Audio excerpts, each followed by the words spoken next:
On my provincial tour, mostly done the interior, central BC, and I'm on Vancouver Island. I'll be back here in January and doing more events in the lower mainland and that.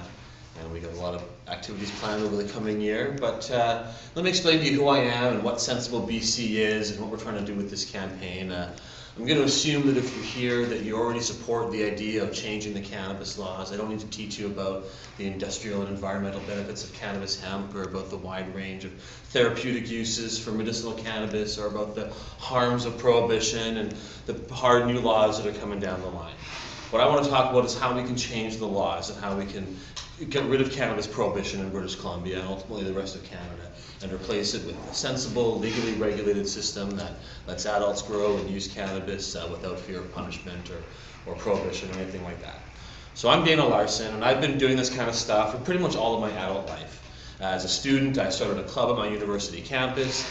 After I graduated from university, I went to work with Mark Emery, the Prince of Pot, who's now sitting in a prison in Yazoo, Mississippi, for selling cannabis seeds and really for funding the marijuana movement for many years. During that time, I was editor of Cannabis Culture Magazine, and I learned a lot about the history and politics and culture of the cannabis plant during that time.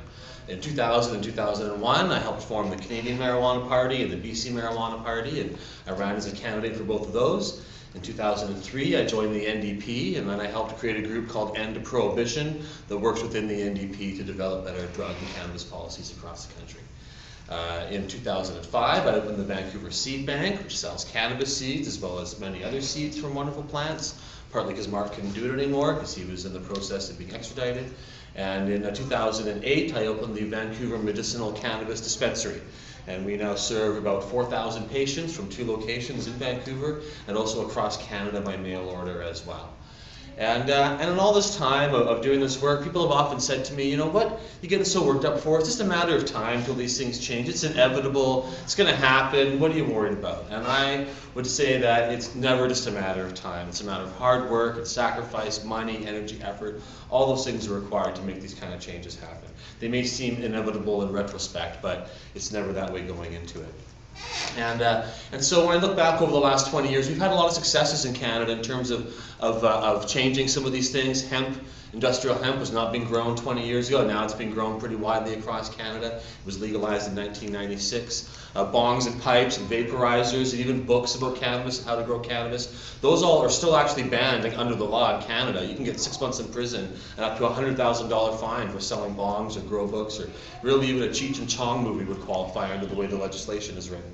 But those laws aren't generally enforced anymore, especially not in big cities. The more rural and the more north you are in Canada, the more likely you're going to get harassment for that kind of stuff. But if you're in a big city, pretty much you can get away with that now. It's not really enforced. And medical cannabis 20 years ago was not widely accepted. Most people didn't support access to medical cannabis. Certainly they weren't aware of a wide range of therapeutic uses that are out there. Now there's like over 90% support for legalizing medical cannabis. There's dispensaries in most big cities across Canada, many others dotted around BC. Some still get raided. The government's growing marijuana, but it's quite low quality, swaggy stuff. But hey, at least they're growing it. That's a good start. And so we've seen a lot of positive things happen in those ways. But the laws themselves have, for the most part, only gotten worse in Canada. And so when we look to how these laws have been changed, when I look down at the states where they've actually changed a lot of these laws, and of course recently in Washington and Colorado they voted to legalize marijuana. At the same time, Massachusetts became the 18th state to legalize medical access to cannabis, and that's an average of more than 1 a year since 1996, when California became the first state to legalize medical marijuana. And so in all these cases, it's always been through referendums and ballot initiatives. There's never been a government that's legalized it from the top down, where they've wanted to do it. In fact, it's been the opposite. In Washington and Colorado, in California in 1996, all these times, the governors and the powers that be are against these referendums, and the people still pass them in big majorities. And now in Colorado and Washington, the governors there are in the position of putting these laws into place that they had campaigned against. And so in British Columbia, we're the only province that also has a referendum system. And it's very difficult to get something on the ballot in British Columbia. It's actually harder than any of the referendum systems in the US and anyone around the world that I know of to actually get something on the ballot. But nevertheless, we have a referendum system, and the success of the anti-HST campaign shows that it can be done, and we can get things on the ballot, and people can have their voice be heard if they're organized enough and if they work at it enough. And so what I did is I got together with a lawyer friend of mine named Kirk Tucson. Kirk is a brilliant lawyer. He's won many cases for us in the courts, helped win some constitutional challenges and stand up for the rights of medical cannabis users and curb back some of the excesses of the federal war on cannabis and the war on drugs. And we wrote a law that would change things in British Columbia, that would decriminalize possession in British Columbia and get our province on the path towards a legally regulated system. People say, well, how can you do that? These are federal laws. What can British Columbia do as a province? We can't change the federal laws. And that's true, we can't change the federal law. However, provinces have jurisdiction over policing and over the administration of justice. And it is the responsibility and the duty of the Attorney General and of the BC government to direct the police and where to expend their resources, where to focus their time and energy, and where not to expend resources and where not to spend their time and energy. That's entirely the jurisdiction of the provincial government in legislation and contract with the RCMP. That is assured. And so what our legislation does is it amends the Police Act. It amends the Police Act. And the Police Act is the legislation that gives the police power and authority to act in British Columbia. The RCMP, municipal police, even transit police all fall under the Police Act. And so the Sensible Policing Act amends the Police Act and instructs the police to spend no time and no resources on searching or seizing or detaining or arresting anybody for simple possession of cannabis, to essentially make that the absolute lowest priority so they don't spend any resources on it at all. People sometimes say, isn't that the case already? I mean, I was smoking a joint, the cop just told me to put it out, he didn't arrest me. And that's true, that does happen sometimes, especially if you're in Vancouver. In Vancouver, the police laid less than 10, I think it was like 9 cannabis possession charges last year. They laid very small numbers. It's their policy not to do that. And the number's gone down slightly over the last several years. But in the rest of British Columbia, cannabis possession charges are skyrocketing. They were on a slow downward trend in the mid-2000s, around the time that the federal Liberal government was talking about decriminalizing cannabis, and there was discussion of this. And in 2005, it hit the low point of 1,700 charges for cannabis possession that year. When Stephen Harper came to power in 2006, the number went up. It's gone up every year since then. By 2010, it had more than doubled. Last year, there were 3,700 possession charges laid in British Columbia. That's 10 a day, 2,000 more than were being laid 6 or 7 years ago. This is an unprecedented increase in charges in British Columbia for simple possession. The number of incidents has also gone up about 30%, from about 16,000 to close to 20,000 of the times the police file a report about taking someone's cannabis away, but not actually charging them. And I'm quite confident that there's many more instances where the police take someone's cannabis or make them destroy it and they don't file a report. So we're actually looking probably at a much higher number of police hours and times being spent in this. Never mind the court resources, the effort that it takes to incarcerate, to charge these people, and the effect on them. Even if they're not convicted in the end, just having a criminal charge for possession can restrict you from traveling to the US. It's very humiliating, can be very expensive, having to get a lawyer to go to court to deal with all these things. The process itself is often the punishment. And we've actually hired a professor of criminology from Simon Fraser University to help us figure out what happens to these 3,700 people and why are they charged and not other people, and what's the result of this, because getting that information can be quite difficult. So we're going to release that in January when we have more information. But it cannot be denied that possession charges are increasing very heavily in British Columbia. We have a higher rate of possession charges in British Columbia than the national average. It's higher than any other province. And so this perception that it's sort of legal in British Columbia is simply not valid. They're getting worse with these new laws that have come into place.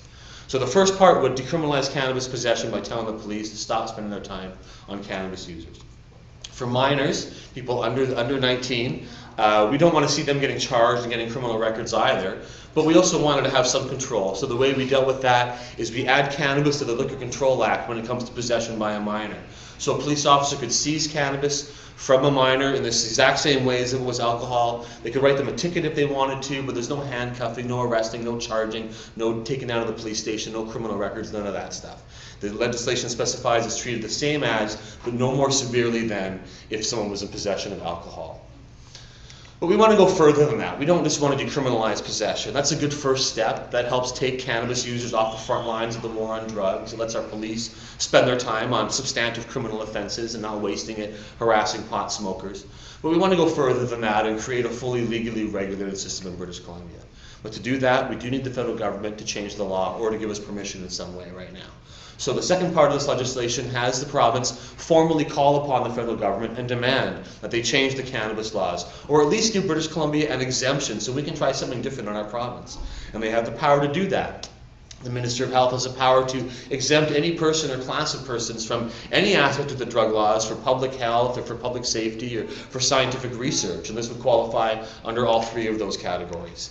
And so at the same time as we ask the federal government to let us go further, it also sets up a provincial commission to do a study to figure out what are the best laws and rules and regulations around legal cannabis going to be. What's the age limit? How do we tax it? Can people grow in their own homes? If so, how much can they grow? How do we deal with medical cannabis in dispensaries? How do we deal with extracts and labeling and all those kind of questions? And they should be able to figure that out, have hearings, talk to people, do some analysis, get some smart people looking at this and figure out what those kind of rules and things should be, so that when the federal government says yes, when we can implement it, we've already got a system in place. We've answered those questions instead of having to wait until then. So we're no longer discussing if we should be legalizing, but rather how we're going to do it. What are the specifics? How are we going to make it happen? So we got this wonderful law that would do all these great things, but how do we get it passed? Well, Christy Clark could pass it tomorrow if she wanted to. There's no reason why the Liberal government couldn't put it through. And we've had 4 Liberal MLAs come out recently in support of changing the cannabis laws and doing something about this. So there's certainly support in that party. And if it looks, the polls are right, if it looks like Adrian Dix becomes our next premier, then the NDP could also pass this law. And there's many in the NDP caucus, and it's actually their party policy to support decriminalization of cannabis. But that being said, I think our politicians are cowards, and I don't think they're going to do it without us making it happen. So we should definitely lobby our MLAs and push them towards that. We have an election coming up next May, and we'll be working our hardest to make sure this is an election issue, that they discuss it as part of their campaigns and make them take a stand on it, hopefully. But really our campaign is to have a referendum in British Columbia. But like I said, it's hard, very difficult to have a referendum in British Columbia. It takes a lot of effort and a lot of signatures to get on the ballot. To qualify, to get on the ballot, to force a referendum, we need to gather 10% of the signatures from 10% of the registered voters in every single one of British Columbia's 85 electoral districts. That comes to about 400,000 people that have to sign on board. But if you just get only 9.99% in one electoral district, then your effort fails. So you've got to hit every single district, all 85 of them, 10%. And you have to do it within a 3-month period. You only have 90 days to collect those signatures. Very high threshold. That's why we've only ever had one referendum in British Columbia. However, no one's ever tried it with this kind of way we're going at it before. We took our legislation, we submitted it to Elections BC, and they approved it as being valid legislation and suitable for a referendum. And even that is important, because their lawyers won't let you have a vote on something if it's not a valid law. If you have a law that's outside of BC jurisdiction, they won't let you do it. And we actually submitted a whole bunch of earlier drafts, which they rejected. We tried to set up in a different way and create a broader system so we could allow a few plants in your home and that kind of thing. And they rejected that and said that's outside of provincial jurisdiction. You can't make a bunch of rules around illegal activity. But you can tell the police what to enforce and where to put their resources. So this one, they said, yes, this is suitable. We can have a vote on this. This could become law. So to me, that's a great precedent, because now when Christy Clark and Adrian Dix and anybody else says, oh, we support it, but we can't do anything, it's a federal issue. We can say, no, you can pass a Sensible Policing Act. You can stand up for this. And we also actually have a precedent for this as well, you know, that about 9 years ago, we had 8 provinces all decriminalize possession of an unregistered long gun. Very similar situation. A federal law which was being widely ignored, which was not popular, the registration of long guns, people were complaining about it, people refused to comply, and 8 attorney generals across BC said, we're not going to enforce this law. We're instructing our police and prosecutors that if there's an otherwise law-abiding citizen who happens to be in possession of an unregistered long gun, they are to leave them alone, make this the lowest priority possible. So they did that for an unregistered long gun. They could do the exact same thing for possession of cannabis. And also, the city, or the province of British Columbia, went to court to stand up for Insight as well, the supervised injection site. The federal government wanted to shut it down, an issue of drug policy, who has control over drug policy, and the province of British Columbia went to court, and we won. So the gun registry is essentially gone, and Insight is still here. So the idea that provinces don't have a role to play and were helpless before the federal government is entirely untrue. They do have a big role to play, and when they stand up to the feds, they often win. So we got this law, so we need 10% of the registered voters, and we've got Elections BC to approve it. And they actually started that clock in November, but I said, no, don't, we're going to withdraw it now. We just wanted to get your approval. We're not going to try to get the signatures yet. We're going to restart that clock in September 2013. We've got the next 10 months or so to build up our support and to pre-register people. Our goal is that when we come to September 2014, we've got 400,000 people already registered. We've got thousands of volunteers in place. We can just tell those volunteers, here's the 500 people in your area who have already said they're going to sign. They're all waiting for your call. Go and get them to sign the actual form. If we do that, we have a pretty good chance of actually getting over the top and making it. If we had just started now and said, let's go, it's just not there. The supporters are out there, clearly. We've got more support for getting rid of the cannabis laws or changing the cannabis laws than we did to get rid of the HST.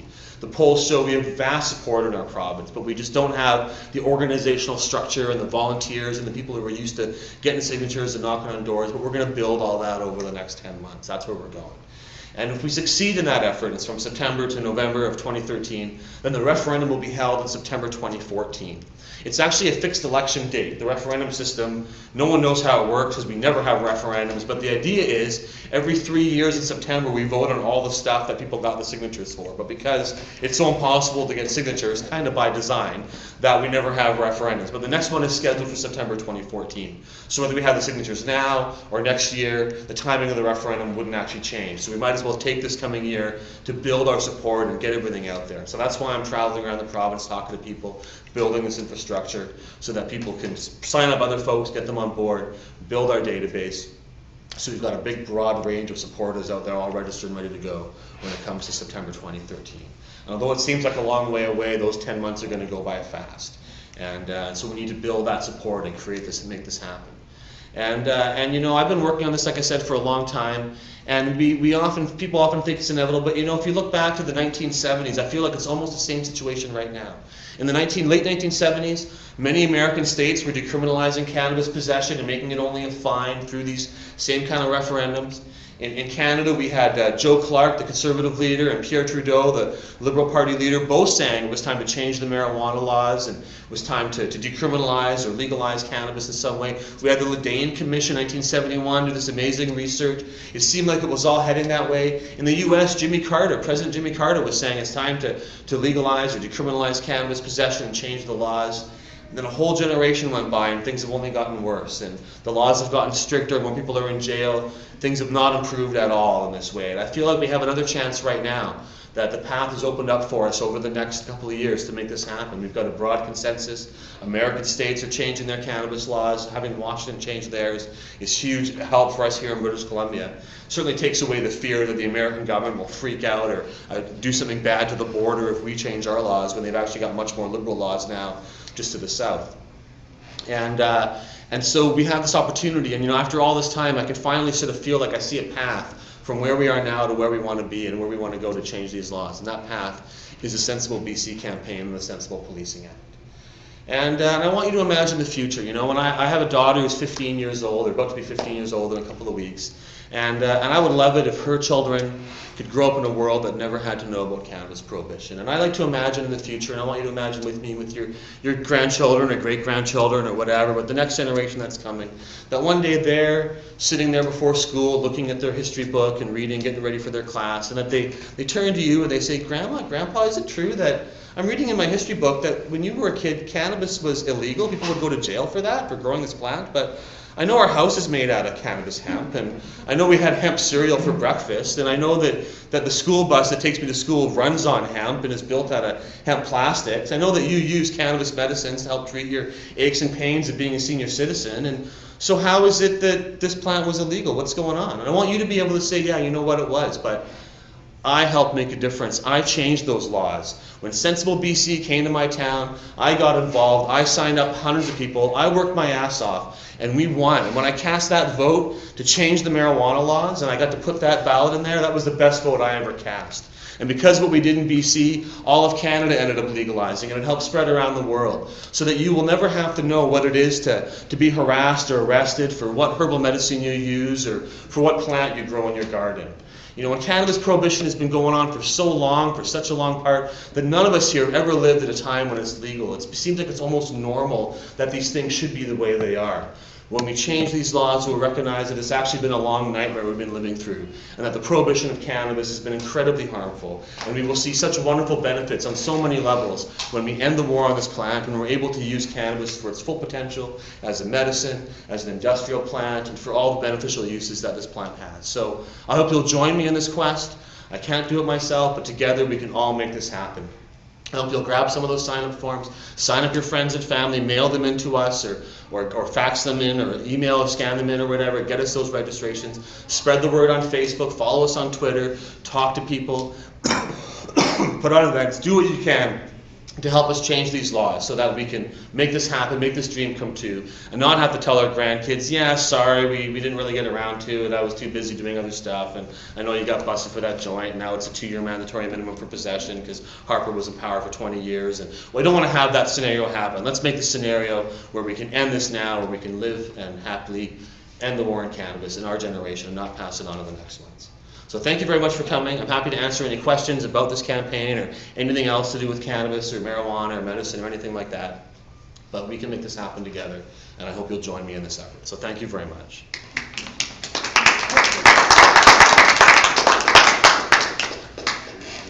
And if you got any questions or anything, yeah, let me know about any aspect of cannabis, or I could just talk a little more about other stuff. But,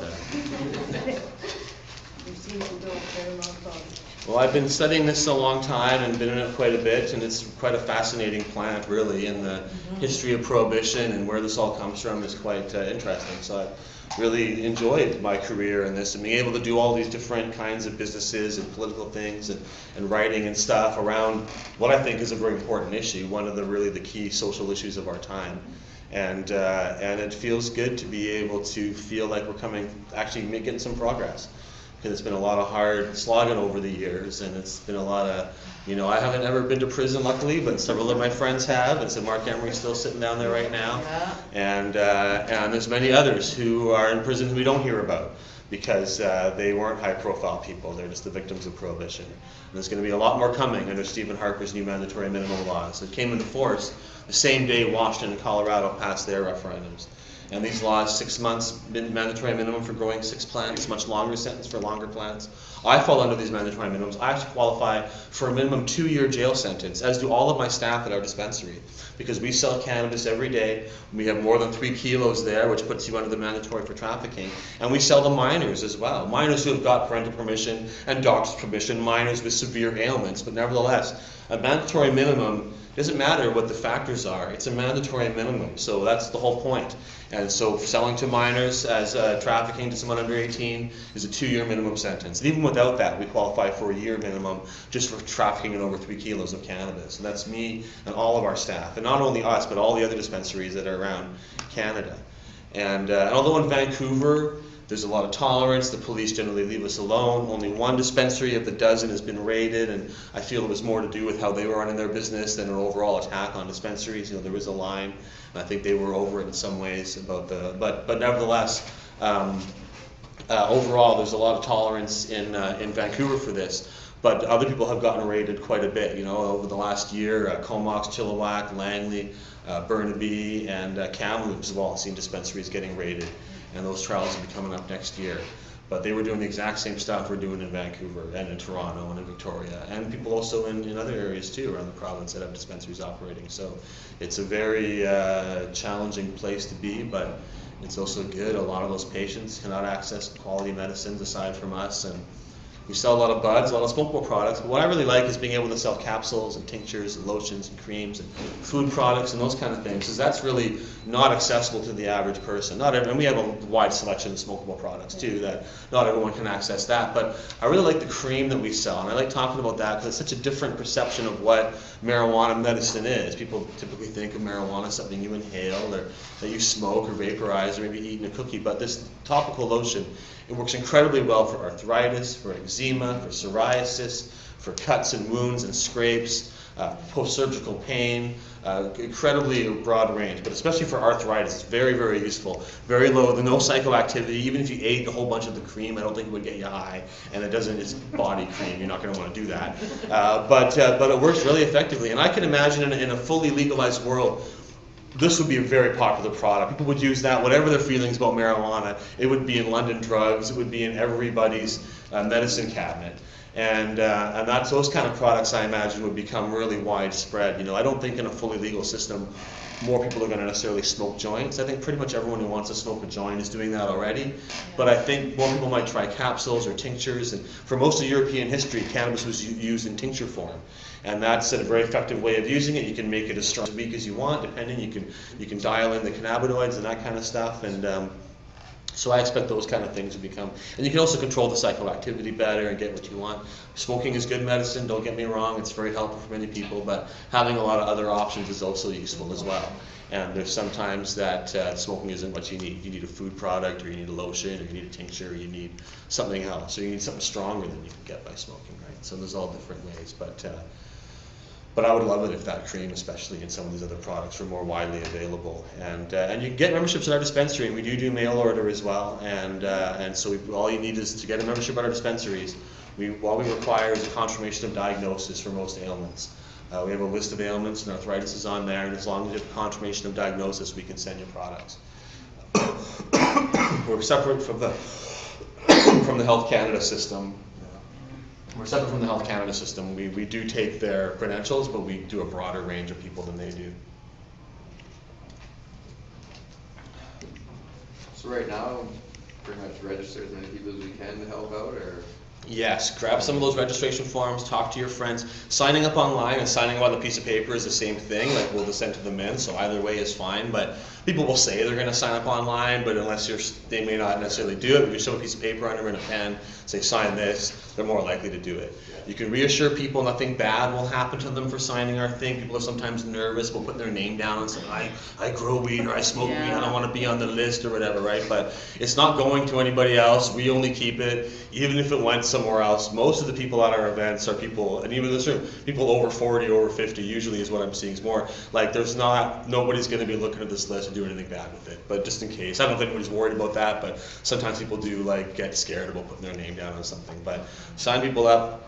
We'll email them once a week or so with updates, and they can unsubscribe if they don't want to get that kind of stuff. But ideally, they'll be out signing up other people, but at least they're registered so that when September comes, we've got them. And then we know in advance, we need more people in this area, we've got enough over here, but this district we're low in, we got to do some phone calling or sending a crew to get more people registered and that kind of thing. And the plan for the campaign over the next while is I'm going to be doing January, traveling more around the Lower Mainland. In February and March, we're going to put on some bigger events. We did one in Victoria in September. We had 500 people come out. We had a panel with the police officer and a doctor and a lawyer, and the mayor of Machosen came out, and we did a panel discussion. I want to try to do more events like that. Maybe not right here in Parksville, but we probably do one in Nanaimo and some of the other bigger towns, probably the top 12 to 15 cities in BC. And so you can help when you get, help promote those things and make sure we get turnout for that kind of stuff. And that'll help us put pressure on for the provincial election coming up. Over the summer, we'll be trying to do some bigger touring and build up to a crescendo of activity, and then in September we do the actual final signature gathering campaign. And we'll need volunteers in September as well to do that final push. But by that point, ideally you're just having to go out and get the people that you registered before just to all sign up in this limited time frame and get their actual information down. And they've got to be registered voters as well. They don't registered voters right now, but they've got to be registered voter by the time they sign off in September. And you can actually register to vote quite easily online, and because there's a provincial election coming up, that'll get people registering to vote, which will also help. But we'll be doing that kind of pushes as well to get people registered and get them on board and stuff.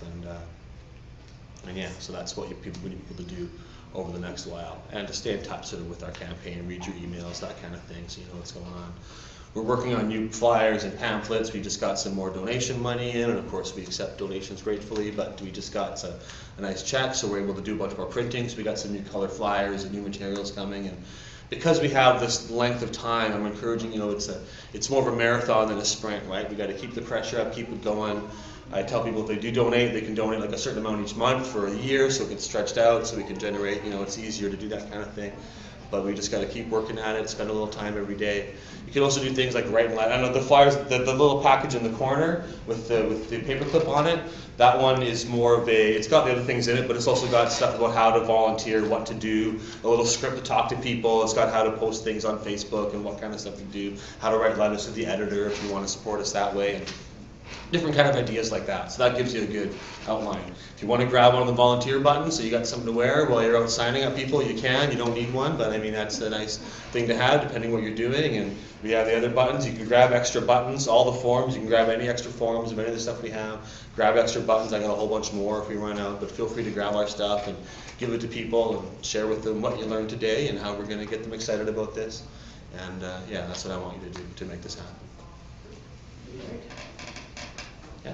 Hi, I belong to the Federal Green Party, and I was just wondering if you guys have done up any, or have you done any work on what the potential would be for tax for tax, you know, when pot gets taxed, how much it would affect, you know, how much tax the government There's gets. just a recent study about that actually that came out. We've been working with a group called Stop the Violence, and they've been doing a great job of getting a lot of high-profile people. They're the group that sort of got in the former attorney generals and mayors and helped get the current mayors, and have sort of been working as a top-down campaign to bring in high-profile people and get that kind of consensus. And they helped sponsor a study recently, and that study claimed it would be about $500 million a year in revenue generated through a legally regulated tax cannabis system. That was done by some professors, I think, at UBC. I'm not sure what their methodology was or how they determined that. It's a difficult thing to figure out, really, because and so I don't know if they take into account like the market for the cannabis cream that I think would be huge, but I doubt they've taken some of those things into consideration. You know, I also look at businesses like vapor lounges that are some quite successful ones. They don't even sell marijuana. But they have very thriving businesses by charging people money for a space to hang out, by selling snacks and goodies. So they're like an ancillary kind of business. They employ dozens of people, the one in downtown Vancouver anyways, and there's a few smaller ones around.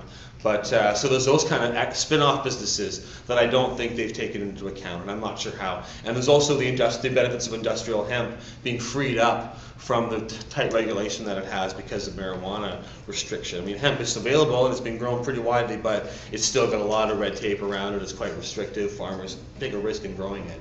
And so those kind of things also add to it. But it's a big number, whatever it is. And so this recent study claimed $500 million a year in tax revenue, but I'm not sure what formula they use to determine that. But that sounds like a good number to me. The industry is supposed to be around like $5-7 billion a year. Some of that's the export market, so that maybe shouldn't be included in a legally done thing, but a lot of that's local. Some of it goes to other parts of Canada. So yeah, I don't know, but there has been studies on that, and we're looking at that kind of research and trying to, they've been putting out a little infographic thing saying, we spend this much money on prohibition, we could be spending that on this many teachers or this many hospitals, or this tax revenue could get this many positive things. So trying to make people aware of the trade-off by keeping cannabis illegal. Maybe you don't like cannabis, but do you like it? Do you dislike it so much that you'd rather go against it than build 20 new schools? Well, that kind of question, right? Yeah. So that, because it's not even about, and you notice there's no pot leaves on our stuff. And although I certainly think cannabis is the world's most wonderful plant, you don't have to agree with me on that to support our campaign. And I want people who don't necessarily like cannabis or think it's a good idea to smoke it or worry about it to understand that a legally regulated system is the best way to reduce those concerns. And even if you think cannabis is a terribly carcinogenic, harmful, devil's weed that people shouldn't use, the best way to reduce all those harms is in a legally regulated system. And I try to get that sort of point across. And although, you know, it's challenging, but I think that there's people in our campaign who are certainly not like big pot smokers or anything. But anyways, that's yeah. We're trying to get more of that kind of research out there.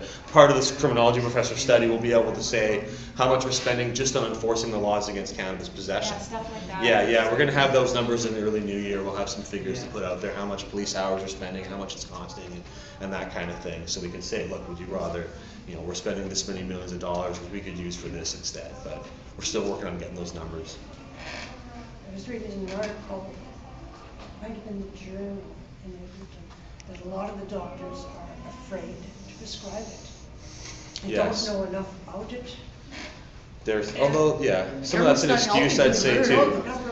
But the government's not knowing. A lot of, although doctors also with other things too, they say try some of this. That doesn't work, we'll up the dosage. That didn't work, we'll try this one. I read on the label. So a lot of times they did that with other substances too. But they also get harassed by the College of Physician Surgeons. The federal government gives them a hard time, and it's not something they're really taught about in their paradigm, right? It's more of our herbal medicine than what fits into their system, right? But and that's the problem, I think, with the system. And then really the whole Health Canada, the legal medical marijuana system, there's a lot of flaws in They're it. afraid of getting in trouble, they say.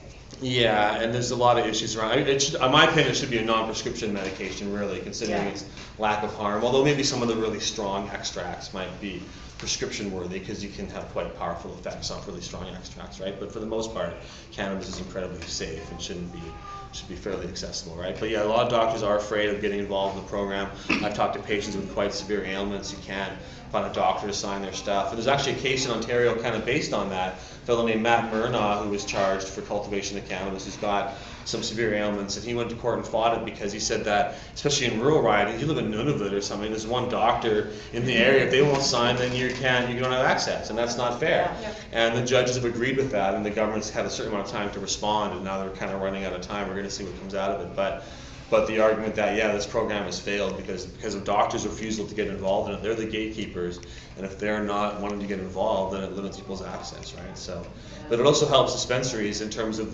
giving us an opening, because patients have a right to access this, and if they can't get it in any other way, then we sort of have that opening to the courts will say, well, you're providing a service, people need this, and so we're not going to give you, we're going to give you a conditional discharge or an unconditional discharge or whatever and let you go, right? So that's been the result of most of the dispensary charges so far, although there wasn't any for a while, but then we started opening a lot of dispensaries, and so 5 got busted. So those cases will come up next year. If they get discharges again, then that'll be very good for us. And the situation's a bit different now, so it could play out differently in the courts, right? And they want to change the program again in 2014 and get rid of all the home cultivation licenses. That's the new plan they're looking at, right? And I think the main problem with the program is that you're only allowed, you can buy from the government, you can grow yourself, or you can get someone else to grow your cannabis for you. Well, the government's pot is very low quality and $5 a gram plus HST, but it's not very good. Growing for yourself should be an option, but for most patients, it's because you've got some severe ailment doesn't mean you suddenly know how to grow medicinal grade marijuana in your own home, right? But that should be allowed. But if they can, when they can designate someone to grow for them, the original law was that person can only grow for one patient at a time. Right. It makes it very difficult to run a business or make any, you can only do that out of the kindness of your heart. And we went to court and we fought that and we won. The court said that 1-to-1 ratio is unconstitutional and struck it out. So the Fed said, okay, you can grow for 2 patients at a time. And it's always like that, where they take the most minimal and go back to court and fight us now, suckers, right? Like they just take the worst attitude. And so because of that, it's very difficult. Patients, if you're a reputable guy who grows high quality medicinal grade cannabis, you can only grow for 2 patients. You can't really make a business selling 2 sick people their medicine. If you could grow for 1,000 patients, you wouldn't be doing it in your house. You'd rent a warehouse or an industrial area or a greenhouse. So cities that don't like it growing in your home, well, that wouldn't happen. You'd be able to charge a lot less, because if you're growing for 100 patients at a time, you're growing 10,000 plants. The cost per plant is drastically reduced. You're able to provide the patients cheaper and still make a living at it yourself. So that would work. That would be the best solution, in my opinion, if they allowed dispensaries and if they also allowed people to grow for a much larger number of patients. Instead, they want to centralize it in 5 or 6 big companies that will each grow 5 or 6 strains of cannabis and then sell them to patients by mail order, in a mail order kind of system. And while that's some advantages to that, the problem is testing, knowing what you're getting. People come to our dispensary, they want to look at the bud, they want to smell it if they can. We have a little hole in the jar so they can smell it without poking it or whatever, right? But we want them, the people want to see what it is. By mail order, it's very hard to know what you're getting. For a patient to figure out which one they want, you've got to try a bunch of different kinds. It doesn't seem like, and you can't, and they're not going to sell them extracts either. They're not going to be able to get creams or lotions. But in a great issue of magnanimity, after we won the court case, they're going to let patients make their own extracts if they want to.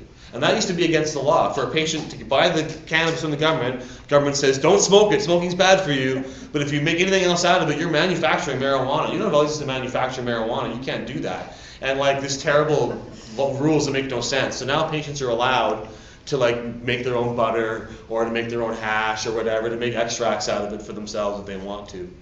But they still can't buy them.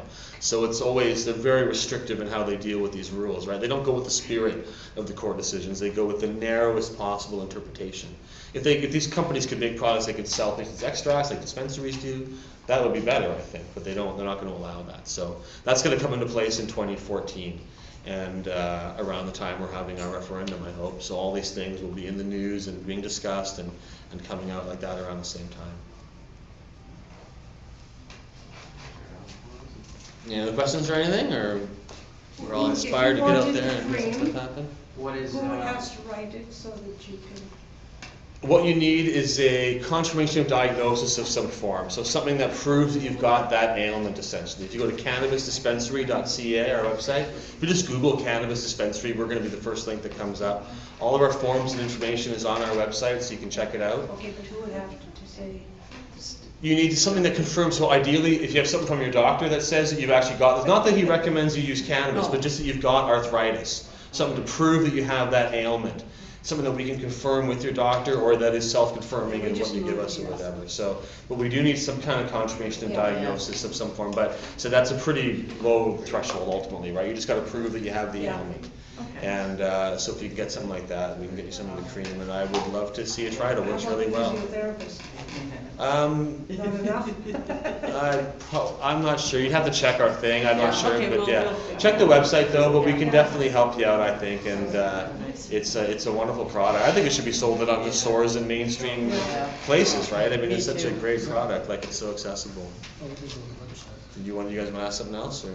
Yeah, what's your thoughts on Christy Clark's,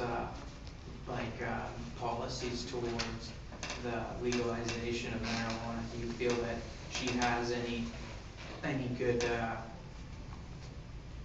No. any? I mean, I think that I don't think she really cares too much. I don't think she lies awake thinking, oh, those pot smokers, I want to put them in jail. I think that she probably thinks it should be decriminalized in her heart of hearts. I think she probably thinks it should be legal. I think she smoked pot in the past, probably had a good time. I don't think she smokes a lot of it now, but from what I've seen, but I don't think she thinks she's going to get elected talking about legalizing marijuana. I don't know why they don't think that, because polls show such broad support for it, but they have political fear that people who support marijuana legalization aren't voting, or that's not the issue people are voting on, or they're going to alienate the voters. And the liberals are in this weird, they're trying to appeal to the conservatives, so they're kind of going right, they're kind of going left, so they're kind of going back and forth, right? But even in the NDP, and like the vast majority of NDP voters and members support changing the cannabis laws. It's got more popular than them. But I think Adrian Dix, if he could wave a wand and didn't cost many points, he would decriminalize cannabis. But I think he thinks, if he talks about it a lot in the election campaign or brings it up, that it's not going to help him any. He's not going to get elected talking about marijuana. And they don't really know about it either. I don't think he saw me talking about it a lot during the leadership campaign, and I think he learned sort of how to talk about the issue and what to say and stuff, right? But right now he says, like Christy Clark will just say it's a federal issue, I can't do anything about She it. just doesn't want to touch it. Even though they passed a whole bunch of laws to support prohibition, like during Liberals' time in power, they made it way easier to seize your property if you're growing marijuana or taking houses away. It used to be you had to be convicted of a crime, and then they could take your property if they showed you got your property from that crime. Then the Liberals changed it so that they could sue you in civil court, where it's not beyond a reasonable doubt, it's on the balance of probability. So if you probably did it, we'll take your house. You don't have to prove it, and you don't have to be convicted of a crime. We'll just take your stuff if you probably did something. They're using that against the Hells Angels clubhouses and stuff like that, right? That they start with them, it spans to everybody else, right? And now they've changed it so that the police, if it's under like $5,000, all they need is a bureaucrat to sign off on it, and they can take your stuff. And you have to get a lawyer and go to court to get it back. And so for under $5,000, you're never going to get a lawyer and go to court for less than $5,000. So you might as well write off that. The cop says, oh, you got too much cash on you. I think you're a drug dealer. I'm just taking it. Oh, it's my life savings. I was going to buy it. No, it doesn't matter. It's whatever, right? And like that happens a lot in the U.S. And so although they claim they're powerless, they actually pass a lot of laws that enforce the war on drugs and enforce the war on cannabis. But she just says it's a federal issue, I don't want to talk about it, haha. Adrian Dix will say, I support decriminalization, but it's a federal issue and I can't do anything about it. So at least he's a little bit better, but it's still passing the buck, right? Yeah. And for most people that's enough of an answer, because it does seem like a federal law, but it's not. And so we missed earlier, but I talked about the gun registry and how the gun registry was an example of 8 provinces refusing to enforce a federal law and just saying we're not going to do it, it's a stupid law, it criminalizes people who shouldn't be criminalized, no one's following it anyways, all the exact same stuff that the cannabis law does. And they stood with the federal government on that, and they were willing to take a stand on a federal issue that they should have just said, oh, we can't do anything, but they said no, because there was support for it. And so they can, and so that's just, before we even get to the signatures, just that we have this legislation in place that's been approved by Elections BC, we should be telling our MLAs and telling our political leaders that they should be following this, putting this law into place, and they can stand up for long gun owners, or owners of unregistered long guns. They can stand up for people who are in possession of small amounts of cannabis and change the law for us too in the same way. So that's what we're looking for. How many people in your mind do you think it would take to get a referendum made where that they have to address the issue, not like something where they can just say, no, we don't know, and this is a federal issue? Well, if we pass this referendum, our referendum system is toothless. Even if we actually pass this referendum, they technically don't have to put the law into place. In California and most American states, they have no choice. Under our system, they could still say, no, we're not going to do it. But in practical terms, if we have a referendum and we win, they're going to pass this law. And if it's an NDP government, there's so many supporters within the NDP and within the caucus. If Adrian said, no, we're just not going to do it, it would cost him way more politically than if he went along with the will of the majority. And if this law passes, the police have to do what it says. If they don't, you can file, there's 2 penalties. Either you can file a police complaint like any other thing, that if they charge you or even take your marijuana away from you, you can go after them that way. And also we've made it that they have to write a lengthy report as well. Anytime they do any interaction for marijuana possession, the officer has to write a detailed report on why they did that, and that gets published on the government website with the person, the victim or the person who had the cannabis there and for their name and stuff taken out, right? But so at the least the cop will have a 4-hour penalty of having to sit in his office and write a lengthy report for every one of those 20,000 times a year they take someone's cannabis away. That's just, they're going to stop doing it. That's going to make it in and of itself. But there's also that you could launch a complaint against them, and we would be actively working with our lawyers that if police officers, and there's going to be some probably who go rogue and just don't want to do it or whatever, we will like put the pressure on them and charge them or make this not happen. Right? So we want that possession number to be down from 3,700 a year down to double digits or single digits ideally. It should be a very small number of people that are slipping through the cracks or whatever. Or down to 0 would be great, right? But it should be not 10 people a day being charged for possession. You know, I fully agree with the legalization of it, and we have some friends of the family that are member of parliament, and I feel like if we were to bitch and complain at them more, that there could be more being done to legalize it, because I feel it's just that nobody's really come up to them and said, you know, you have to do this. Yeah, we're getting there, but we definitely need more of that. And engaging your politicians is very important. And going out there, every person that comes and meets with them represents many others who didn't go and meet with them, but they know that. You know, and certainly the Conservatives, even in the Conservative Party, there's many who want to change the laws. Many people who vote for Stephen Harper are voting for other reasons and still are more libertarian types who want to see the cannabis laws change. And certainly in the Liberal Party, they've adopted, the federal Liberals have got this great legalization policy. Of course, they adopt it as soon as they're furthest from power and able to do anything about putting it into place. But nevertheless, it's great they got something there now, and hopefully they will, their next leader will actually stand up for it and not back down from it. And the NDP has had good drug policies and cannabis policies in place federally for a long time. They like the word decriminalization. Mulcair said some dumb stuff before he came leader that we're still dealing with, but he's corrected it afterwards, and I know it's the only thing that between before he was leader and after he became leader of the NDP, the only thing he issued a clarification on was his marijuana thing. And I know that in that caucus they were like, you said the wrong thing, we're getting complaints about this, that's not party policy, you have to fix this. And it's still not totally, I still get complaints about it all the time, but he did issue another statement on it, 420 actually, saying I support decriminalization and quoting the party and trying to stand up for it, right? But whoever, we're always going to have to push them into this, but I'm very confident that if it's Harper, not Harper in power, if it's the Liberals or the NDP or some coalition, or if Elizabeth May makes a big run for it and becomes our next Prime Minister, which I certainly wouldn't mind, that they're all going to be more amenable to changing the law, and especially to letting BC go our own way. It's easier for the Prime Minister to say, well, they had a referendum in BC, let's let them try something different, but we're not going to make Alberta legalize if they don't want it, we're not going to impose it on Saskatchewan, we'll just let BC try something. I think that's politically the easiest for the Prime Minister, to let BC go its own way, try it in a controlled kind of way, we can see what happens, but it's going to work. We know it's going to work great, and that it's going to spread across the rest of the country, right? And having Colorado and Washington doing their things now, we're going to see how they unfold. And it's interesting, they've got two different systems there, right? Washington and Colorado are quite different how they've set it up. I actually prefer the Colorado system there, because there everyone can now grow 6 plants. And that I think is important because it helps keep the price down. Most people aren't going to want to bother growing their own plants. If they can buy it at the store at a good price, a good quality, they're not going to bother growing their own. But having that option makes sure that, because if the price gets too high, people are going to turn to that. So it acts as a natural, and it makes it more, and I think it's a better system. Washington, they're not allowing that right now. Washington, you can possess up to an ounce. They have a year to figure out how they're going to open these government marijuana shops. But that's going to be grown in a controlled kind of way just for them.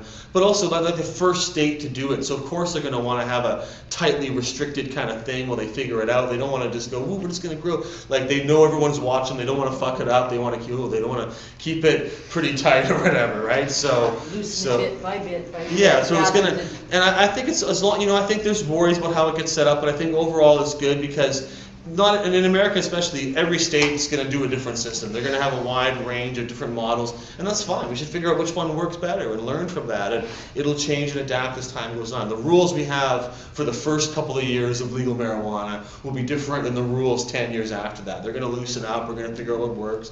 Maybe we'll tighten up some things, loosen up, I don't know, whatever. But I mean, we'll understand how to make it better, and it takes some time. And we still debate about tobacco taxes and alcohol rules and what the level should be and how to do it. So, but it's all better. What we're doing now is the worst possible system, right? So, well, the fact that tobacco is legal and marijuana is illegal is kind of, it just, I shake my head at it because something that's proven to cause cancer, they're all for it. I let people buy it and, And tobacco's terribly, I don't know why they're allowed to put all this stuff in tobacco. I don't understand why they say, oh, it's got all these harmful chemicals in it. Well, why don't you pass a law saying you can't put that stuff in tobacco? It seems to me that would be a safety rather than just, I've never understood that, how it's not really considered a food or a drug. It's in its own weird category. And I'm pretty sure that organic natural tobacco may not be the best thing for you, but I'm pretty sure that's a lot safer and less carcinogenic than mainstream tobacco, which isn't with shredded paper soaked in tobacco juice. It's got all kinds of weird stuff added to it. And people sometimes ask me, oh, well, isn't this going to happen with cannabis? Is DeMaurier going to take it over if we legalize it? It's all going to be Monsanto DeMaurier pot for sale or whatever. And that's kind of a nightmare or whatever. But the thing is, we've already got a robust marijuana industry in BC right now. We've already got plentiful, high-quality cannabis available right now. So any legal system has to compete with that. If the legal pot costs more and is lower quality, no one's going to buy it. This legal pot's got to be at least the same quality or better, and at most the same price or cheaper, or no one's going to want it. But there's still plenty of room to have cannabis cost just a few dollars a gram, would still be able to generate large amounts of tax revenue because it costs nothing to make it, really. It's only prohibition that makes it so expensive. So they can make the price lower than a prohibition price. The quality, there's no reason why it has to be. But I don't want to see the government growing pot. That's not, that they don't brew alcohol, they don't grow tobacco. The government shouldn't be the ones growing cannabis. I like the wine kind of metaphor and the wine model. If you want to brew your own wine in your own home for yourself and for your friends, you can do that. There's some regulation, but not very much. It's not a big deal. There's a limit on how much you can make, but you can basically produce enough for yourself and for your friends. No big deal. You want to go to a brew your own place, you can do it there too. It maybe costs a little more, and maybe there's a bit more tax, but basically it's also pretty cheap. You can buy wine at a liquor store. You can buy it after dinner in a fancy restaurant. It might cost more, depending where you get it, how you do it. Anybody can open a winery if they want to. There isn't only 6 wineries that are controlled by the government. But to open one, you've got to compete. You've got to have a quality product. And also, like wine and cannabis, people like different kinds. It's not like tobacco where people want to smoke the same brand and they always smoke the same variety. Wine drinkers, there's no one best kind of wine. You want to try all different kinds and have different varieties. And with cannabis, same thing. People want to have different varieties. Most people like to try different kinds. So it lends itself to multiple smaller producers or kind of a niche market of that kind of thing rather than one monolithic company making one brand of cannabis for everybody. I don't think would be a successful model. I think it lends itself to that kind of more diverse kind of spread out thing. And certainly some people will grow more than others, and some can make successful businesses, and others might not be able to compete. But I see these ads on TV for Sleeman's ale, and they advertise how they used to during Prohibition and how they smuggled it and how they're dangerously good or whatever their slogan is. But like they capitalize on how they used to be illegal and under Prohibition, and now they're a mainstream, respectable company that pays taxes, and they're doing really good. Apparently, they're making a lot of money. So people who are in the industry now, they have the opportunity to come above ground and grow. Maybe they won't make as much per plant, but they can grow thousands of plants in a legal system if they're really into it. And if their cannabis is as good as they think it is, and every grower that I know says they've got the best pot in the world. So let's let them, that they can sell more of it. They can do a bigger thing and create a bigger business. And people who are worried, sometimes growers are like, well, I'm going to go out of business. Well, look, we got at least 5 years in the best case scenario before we change these laws. So you've got at least 5 good years of Prohibition times to cash in. But things are getting worse. It's not like it used to be where you get caught growing in BC, you get a slap on the wrist and they take your stuff away and it's not a big deal. We're looking at serious jail time now, and that's only going to get worse. So I kind of feel like the heyday of being able to grow a lot of cannabis and make a lot of money and not have a lot of risk, those days are going, and the risk is going up. Well, they can take your house from you. They can take your house, they're going to be able to put you in jail. It's only 6 months for 6 plants.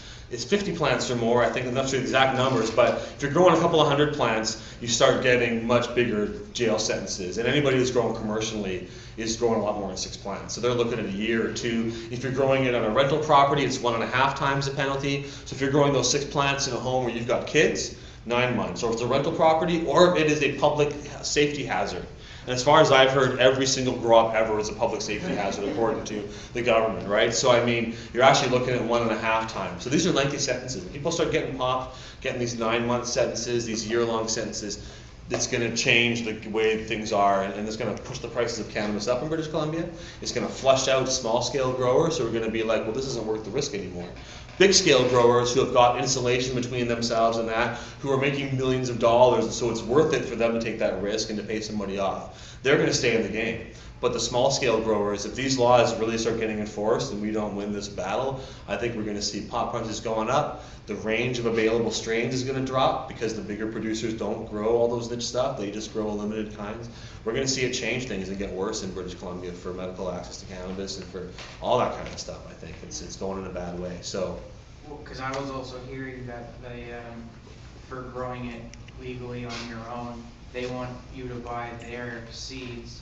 So to me, it seems like they're trying to control what types of strains are available. their seeds that they've got from Mark Emery, I'm pretty sure, the seeds that the government uses at that point, although they could change that. Yeah, they do want you to grow government seed. They didn't have any seed, right? They got it from the RCMP, and it was after they'd already done some raids on Mark, and he was the only guy. I mean, we don't know for sure they were Mark seeds, but like that's the only place they just gotten all these seeds from, so it seems pretty clear they used his seeds for the initial crops in Flin Flon and stuff. But you're right, although patients do often not use the government seed and they don't really know for sure where you got your seed from, but when they move to this new system and they try to phase out the home grow ops and the home gardens, I should call them. I don't like the word grow op, but that they're gonna try to phase all that out and centralize it. And those people will be growing proprietary, probably patented strains that they own in that sense, right? I think that's where they're gonna want to move towards. That's ridiculous that they can patent something like that.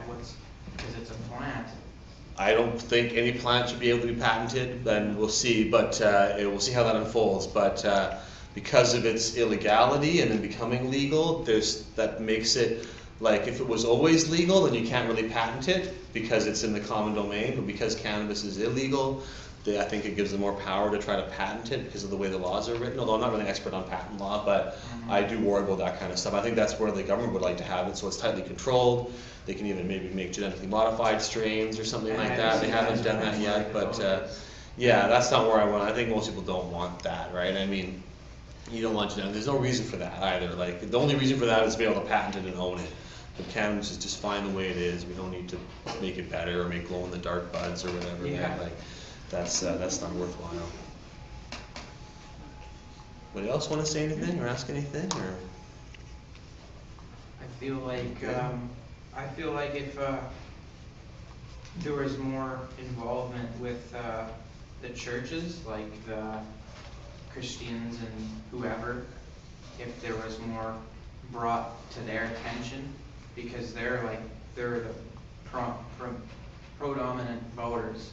If it was brought to their attention what's happening, to all these people who can't get medical marijuana, you know, there would be something done because they believe strongly in helping one another. No, that's true. There are some church groups, and there are like interfaith alliances for cannabis law reform and against prohibition and that kind of stuff. There's a website, Christians for Cannabis. I don't know if they're involved in local churches or anything, but they have a lot of interesting stuff on there, both about Bible quotes about cannabis, but more just about the spirit of tolerance and of not punishing people for their own behaviors and that kind of stuff. But yeah, access in church groups is good. I haven't spoken to any church groups on my campaign and that, but I would certainly be happy to do so. Yeah. And I think that's important. And there are some that are moving towards that and recognizing that because we're getting this consensus in BC, I think. But we need to go beyond just the cannabis community, right? But it's like any other thing. The people that start off are the ones most directly affected by it, right? Most civil rights activists, people of color, most feminists are women, most people who support gay rights initially are gay people, like most people in this movement, because you're the one directly affected by it. But you got to go beyond that to make it a broader thing, right? You don't have to be any of those groups to support equal rights for those people. In fact, if you go to the gay pride parade in Vancouver, there's far more straight people there at this point. Like, they vastly outnumber the gay people there because it becomes such a mainstream event, right? But when it first started, it was like, oh, it's a big deal and all bad stuff and everything, and now it's a total corporate mainstream event with everybody there doing stuff. And our Cannabis 420 rallies are starting to kind of get like that in Vancouver a bit too. There's probably going to be 20,000 people there this time, I bet. And then for the one next year, it's on a Saturday actually, so that's going to make it a huge thing there. But the same kind of thing, I think we got to go beyond. It's got to be beyond people who are into themselves. And you don't have to be a cannabis user to want to see cannabis legalized. And at this point, if you're not using cannabis, probably someone in your family or someone you know and love is, and either for medical use or for personal use or for whatever reason, and those people shouldn't be criminalized. And it's harder to demonize people if you actually know somebody like that. If you don't know anybody, or you don't know that you know anybody who uses cannabis or belongs to another group, it's easy to think of them as the other people or have a stereotype. You're like, oh, you use cannabis. Oh, Richard Branson smokes cannabis. Oh, half our prime ministers have used cannabis. Oh, maybe it's a regular thing or whatever, right? It changes your perception of that. And so I think that's part of what we have to do, is reach beyond that so that people who aren't cannabis users still say, at the very least, I don't want my tax dollars spent and wasted harassing other people for what medicine they use or for them smoking pot, right? Like, so. Yeah, because I feel like a lot of people give stoners the MO that they're not intelligent people, right? And generally you find that they're the people who they're reading into all of these policies and challenging it, and they're actually just as smart, if not smarter, than the people who are saying, you know, you're just a stoner. There's a lot of myths about cannabis users that have been spread over the years. Used to say that marijuana made you really strong and violent, right? And that kids would axe their families to death after smoking pot and stuff. It was in the 30s. That was that kind of stories. And then it was said, and the opposite, it actually makes people apathetic and our soldiers won't want to fight. And when the enemy invades us, we'll all just be too stoned to do it. So it went the opposite way, where people are too peaceful. And then it was that it kills your brain cells, it makes you stupid. And there's a lot of this is misinformation of studies. There's a study recently that you might have heard about that the headlines were, marijuana makes you dumb, is what the studies were about, right? And this study analyzed, it was from New Zealand, they analyzed all different kinds of people that use cannabis at different levels, and they found that for pretty much everybody, there was no effect from using cannabis on the IQ, except for younger teenagers who were very heavy users. They found a slight reduction in IQ as adults. And the researchers even said that might have been caused by their alcohol use, because we didn't fully control for that, and alcohol is a known neurotoxin. But even if that study's accurate, so what it really shows is, okay, if you're 14, you probably shouldn't smoke a lot of weed. Well, most people would agree with that anyways. Nobody's arguing that we should be making it, aside from maybe for medical use, if that 14-year-old's got leukemia, maybe they should be using cannabis. But if the study really showed that for everybody except for that small group, marijuana does not affect your IQ at all. So the study could have said, marijuana harmless for IQ, should have been the headline, but instead it's marijuana makes you dumb, even though that's not what the study really showed. And over the years of being in Cannabis Culture Magazine, I saw this again and again, where studies that show broad safety with the potential small bit of harm from, that's the headline. Whereas red wine is the opposite. Oh, red wine in moderation is wonderful for your health. Red wine is full of antioxidants, it's so great, and as long as you, and yeah, in moderation it certainly is, but alcohol is a terrible toxin that causes all kinds of problems, and most people who use wine are not benefiting from its use, really, right, in that way. But because there's a big alcohol industry and a lobby, they spin things a certain way, and with cannabis, the goal is to spin it another way. And if you're doing research, they really will only fund your research. If you're looking for harms, when you look for benefits, they don't get reported. In the 70s, the US government was studying cancer. They wanted to show that marijuana was bad for cancer, so they gave all these rats cancer, and they injected them with cannabinoids, hoping to show that the rats with the cancer would die faster. But actually the rats that had cancer and got the cannabinoids lived longer and were healthier and lived past the end of the study, and so they suppressed the study and didn't show it to anybody, and finally it got leaked out 15 years later and eventually got into the media. But like, that's such terrible behavior on so many levels, that you show something that shows it can benefit people with this terrible disease, and they're just to suppress it because it doesn't fit their ideology of what they were hoping to get out of that study. And that kind of stuff happens all the time with this. Like, well, it's the pharmaceutical companies are worried that the profiteering that they have with pain pills and other things that people won't need, you know, they won't need all these you know, that's true. In fact, when we've had 2 changes to our drug laws over the last couple of decades, the Conservatives put their stuff in recently. They pretty much had no hearings, no testimony, they just rammed it through. The Liberals put through their laws in 1996. Aside from legalizing hemp, which was a great thing, those laws had a whole bunch of other bad stuff in them. They made it harder to get a jury trial for cannabis. They expanded the police's power to seize and take property away and searching. And a lot of bad civil liberty reduction, pro-drug war stuff in that law. But the Liberals actually had testimony and hearings on it, and had all these different groups come, and every single group, all the legal groups, the Canadian Bar Association, the Quebec Bar Association, the Ontario Criminal Lawyers Association, all the health groups, all the social groups, everybody that testified all said this is a bad law, except for the government bureaucrats themselves, that we have to pass this to make the UN happy. The RCMP was behind it, and the Canadian Association of Pharmaceutical, or the Canadian Pharmaceutical Association was behind it. Those are the only 3 groups that supported the testimony. Of about the 25 groups that testified, everybody else, from all broad range of disciplines, all said it was terrible. But of course, they passed it. But they passed it then, they said, oh, we're going to have a review, we're going to change it later and have this review of drug policy, and they kind of had this half-hearted hearing that kind of fizzled out and never really went anywhere. But the Senate had a hearing. The Senate didn't like them passing this bill, but the Senate got pushed into it. They didn't want to do it, so they said, we're going to have a hearing too. And the Senate came out with a great report that was issued in 2002, I believe. I'm looking at Jeremiah for my thing. Around then, early 2000s, the Senate report came out, and it was awesome. And it was a lot of conservative senators who were on this commission, former police officer, a lot of guys who were conservatives, and they recommended marijuana be legalized for everyone over 16. That it have a lower limit than alcohol because it's less harmful, and that people should learn how to use cannabis before they start using alcohol. And it was a wonderful report with lots of great, you know, information, and it's mostly been ignored since then, obviously. But it was really as comprehensive, if not more so, than the Ledane Commission, one of the most detailed studies of cannabis in the world, by a bunch of conservative senators who decided that everyone over 16 should be able to buy cannabis. That's stunning, right? So there's a lot of good research out there, but it's not always, people aren't always aware of it or whatever. So.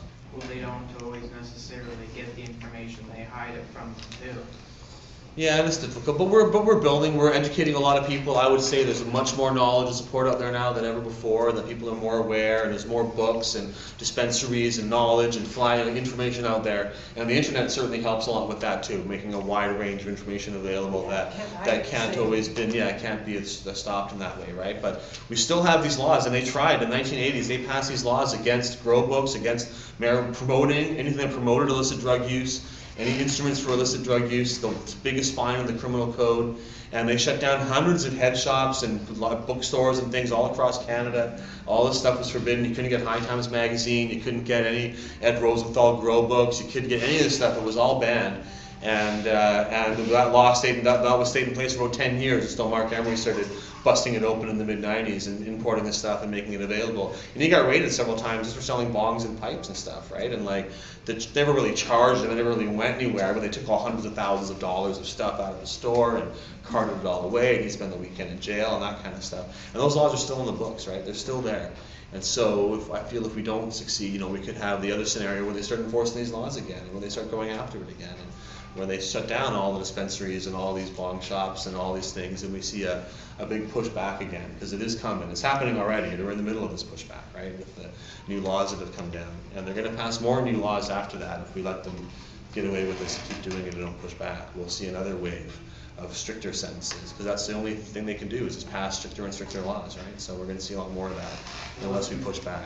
If we could get, because obviously you guys have quite a bit of information on the cannabinoids and all the different things that are beneficial for it. If you could get more doctors saying that it's more beneficial than harmful, then people can kind of look at it as in, like, it's no longer just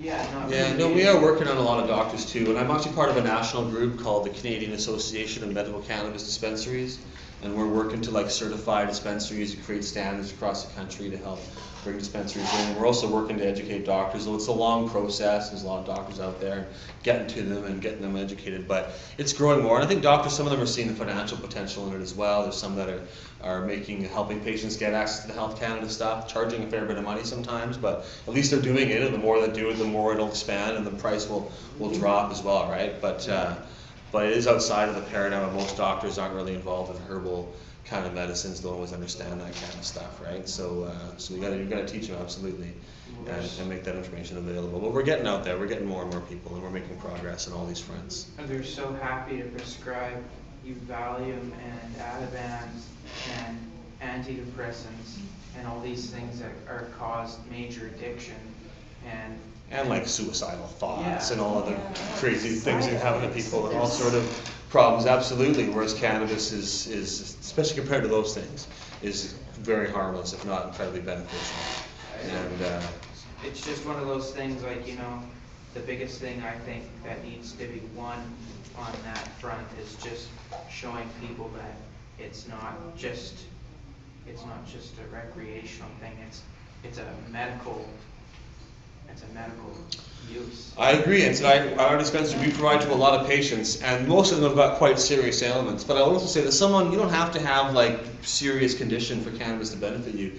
Preventative medicine is also very valid as well. And they tell you take an aspirin a day to stop a heart attack or do other things to help. And certainly using cannabis, even if you're not already sick, can help you to stay healthy, can help you to deal with, and if you're using it to substitute other substances or alcohol or tobacco, or people call cannabis a gateway drug, I say it's a gateway off of hard drugs many times. Yeah. People are able to stabilize, not use alcohol, not use heroin or cocaine or whatever other stuff they're using. If they want to stabilize, they smoke cannabis instead, and it helps get them off that kind of stuff, and off of pharmaceuticals too, right? So it's very useful for that, and can help people really stabilize their lives and their medicine, and having more doctors and more people aware of that certainly would help a lot.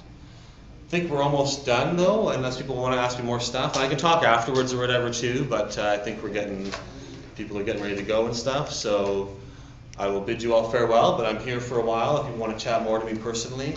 Grab any extra forms, any buttons, any things you want. I'll put up some extra sign-up sheets. The little package with the paperclip on it, it has 2 sign-up sheets on the back. So you've got 40 people right there, and you can also make more copies yourself if you want to sign up more people as well.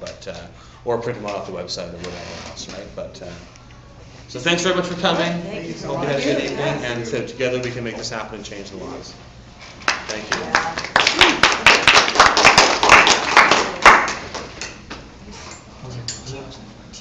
Do you know how many signatures